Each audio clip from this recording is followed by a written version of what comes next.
Big बॉसचा pattern तर आपल्याला माहिती आहे ना, की हफ्ताभर आपण एकमेकांची इज्जतची धज्ज्या उडवूया आणि वीकेंडला तीच इज्जत आपल्याला परत भाऊच्या धक्क्यात मिळून जाते, हे याचं आपल्याला कन्फर्म माहिती आहे, राईट? तर आपल्याला समोरच्याला जे बोलायचं ते आपण बिनधडक बेधडात बुडून जातो आणि वीकेंडला तीच इज्जत आपल्याला रिटर्न भेटते. म्हणजे खोने का कुछ खौफ है नहीं. पण यार कुठेतरी एंटरटेनमेंटची लेवल इतकी खाली पडलेली आहे आणि लोक इतक्या खालच्या लेवलला जातात, काही पैशांसाठी असो किंवा फेमसाठी असो, ते दुसऱ्यांची इज्जत तर सोडूनच द्या, स्वतःचीही सेल्फ रिस्पेक्ट घालून बसतात. आणि कुठे ना कुठे ही जी जनरेशन आहे ती याच लोकांपासून इन्स्पायर होते किंवा इन्फ्लुएन्स होते असं आपण म्हणू शकतो. जर तुम्हाला एक प्लॅटफॉर्म भेटला आहे, त्या प्लॅटफॉर्मचा पुरेपूर तुम्ही उपयोग करा ना.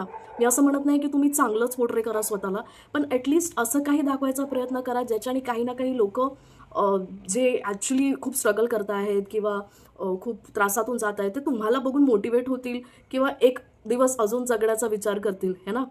म्हणजे असं तर मानून चला की तुमच्या आणि आमच्यापेक्षा खूपच चांगली लोकं आहेत या जगामध्ये, ज्यांना हा प्लॅटफॉर्म नाही भेटलाय किंवा असे काही खेळाडू आहेत किंवा आर्टिस्ट आहेत ज्यांना रेकग्निशन नाही भेटलंय खूप चांगलं काम करून सुद्धा.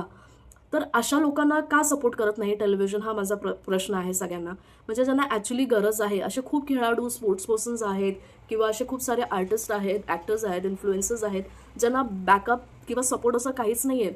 काही तर असे विक्टम्स आहेत, सर्वायवर्स आहेत, ज्यांनी लाईफमध्ये भरपूर काही बघितलं आहे आणि त्या सिच्युएशनमधून ते बाहेर येऊन आता या जगाला फेस करतायत. म्हणजे it takes a lot of guts for these people to come and survive in today's world, whatever traumas they have gone through.